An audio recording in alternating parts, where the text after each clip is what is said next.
Que a graça do Senhor Jesus Cristo possa alcançá-lo, tocar a sua vida, tocar o seu coração. O nosso desejo nesse dia é que o Espírito da graça possa nos envolver com a sua doce presença, abrindo os nossos olhos para a bondade do Filho de Deus, a fim de que a nossa história seja completamente transformada por Ele. E é claro, envolve, vivemos os propósitos de Deus e estamos envoltos pela sua graça, às vezes envolve o aprendizado por meio do sofrimento. Nós não gostamos muito dessa palavra, mas a bem da verdade é que às vezes os projetos de Deus para nós envolvem o nosso sofrimento, envolvem sermos trabalhados por Deus em meio às dores, em meio às labutas, em meio aos embates da vida. A gente tem visto isso aqui de forma muito clara na vida de Davi. Dizer sim ao projeto de Deus na vida de Davi envolveu, claro, momentos de extrema felicidade, como a vitória sobre Golias, o primeiro momento em que ele pôde estar servindo o rei com seus talentos pessoais, envolvendo a música, envolveu canções ao seu respeito, né, bênçãos para a sua família, bênçãos para a sua vida pessoal, notoriedade, prestígio, cargos de confiança, mas também envolveu inveja, envolveu perseguição, tempo de exílio. Davi foi jurado de morte, né, pelo seu próprio rei, foi tido como alguém que era um desertor, esteve exilado e precisou, depois de tudo isso, parar ali numa caverna, no deserto, em Adulão, e passar a cuidar da sua família, e passar a cuidar de homens que estavam com a sua vida totalmente desestruturada, como a sua vida estava, mostrando assim pelo seu exemplo como a vida daqueles homens poderia ser transformada. E nós vimos isso, que ele faz isso com o povo de Keila, ele ensina por meio daquela ação protetora em Keila e posteriormente com a sua saída, que os homens não deveriam levar em consideração o benefício que faziam a outras pessoas, não deveriam usar o bem feito ao outro como uma moeda para cobrar o outro de que faça benfeitoria também por si. Nós vimos também Davi ensinando aqueles homens um princípio de autoridade, que a justiça pertence ao Senhor, e ensinando aqueles homens que uma autoridade não deve ser desonrada pelas suas falhas. Nós não devemos tirar a vida de uma autoridade por causa dos seus defeitos, suas falhas. E nós vamos ver aqui Davi continuando a ensinar esses homens agora num outro episódio, em 1 Samuel capítulo 25, a partir do versículo de número 1. Eu sei que às vezes, Deus nos permite passar por determinadas situações, mas nós podemos escolher transformarmos, né? Claro que pela graça de Deus, mas nós podemos escolher transformar o nosso deserto num manancial de bênçãos. Às vezes, o Senhor permite que o nosso coração seja provado para que Ele possa revelar um pouco do nosso coração, áreas em nós que precisam ser trabalhadas, e a gente pode, então, perceber o crescimento de Deus em outras áreas da nossa vida. Às vezes a gente só quer perceber o crescimento do lado externo, mas Deus também visa o nosso crescimento interior, das faculdades do coração, da nossa alma, dos nossos sentimentos. E para isso, então, o Senhor vai trabalhando nas bases da nossa vida e às vezes Ele usa situações adversas para trabalhar com cada um de nós. Olha que texto extraordinário. A Bíblia diz aqui que Samuel morreu e todo Israel se reuniu e o pranteou e sepultaram onde ele havia vivido em Ramá. E depois, então, Davi foi para o deserto de Maom, e certo homem de Maom, que tinha os seus bens na cidade do Carmelo, era muito rico, possuía 3.000 cabras e 3.000 ovelhas, os quais estavam sendo tosquiados em Carmelo. Seu nome era Nabal, e o nome de sua mulher era Abigail, uma mulher inteligente e bonita, mas o seu marido, descendente de Caleb, era rude e mau. No deserto, Davi ficou sabendo que Nabal estava tosqueando as ovelhas, por isso enviou 10 rapazes, dizendo-lhe: levem a minha mensagem a Nabal em Carmelo e cumprimentem-no em meu nome. Diga-lhe: longa vida para o Senhor, muita paz para o Senhor e sua família, e muita prosperidade para tudo o que é seu.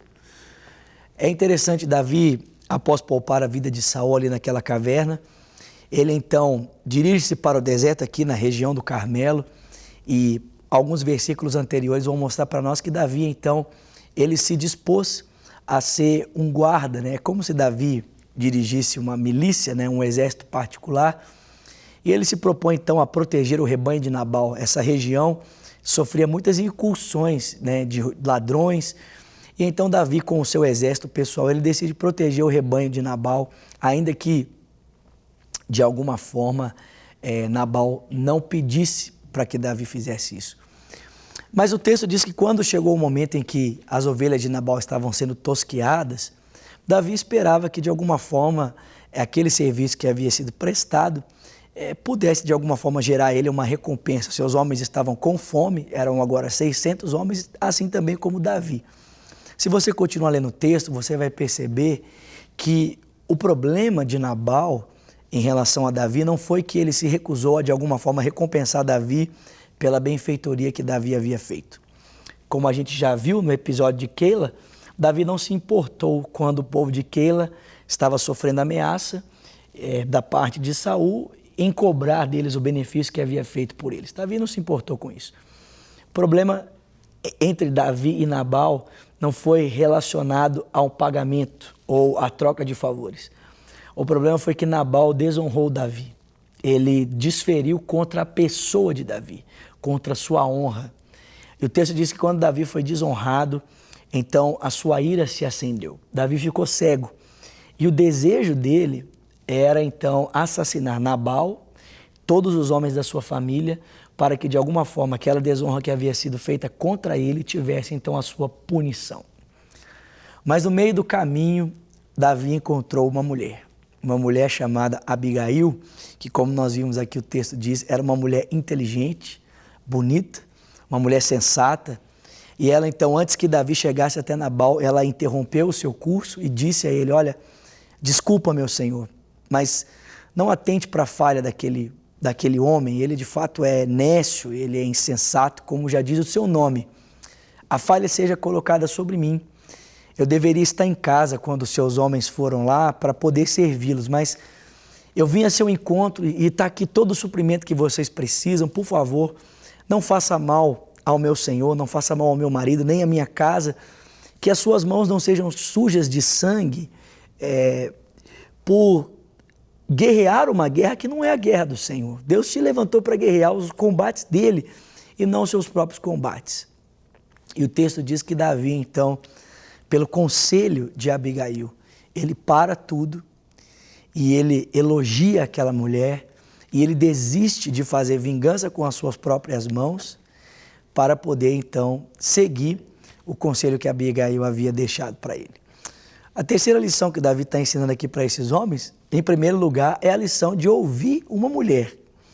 A gente sabe que no Antigo Oriente e até hoje, no Oriente, uma mulher não tem muita credibilidade, mas Davi parou para ouvir essa mulher, atendeu ao seu conselho e decidiu mudar a sua trajetória, os seus propósitos, por causa do conselho de uma mulher.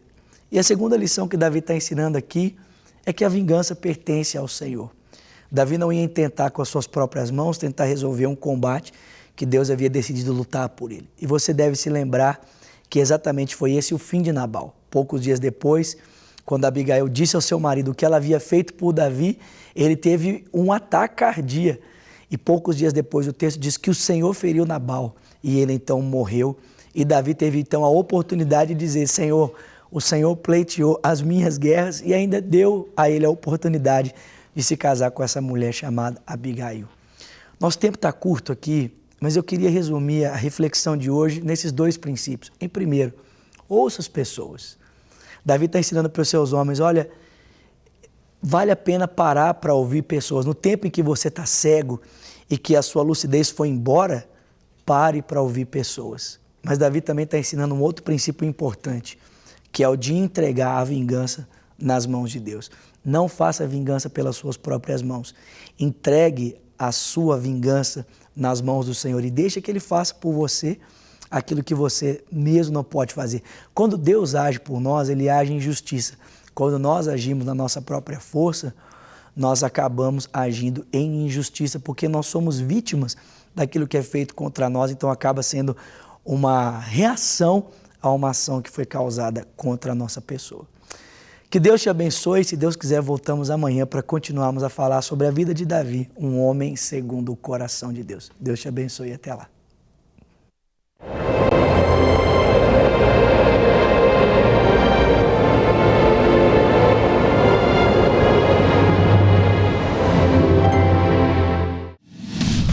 receber todas as novidades do canal, inscreva-se. E se curtir o vídeo, clique em gostei. Aproveite para acompanhar a Rede Super nas redes sociais.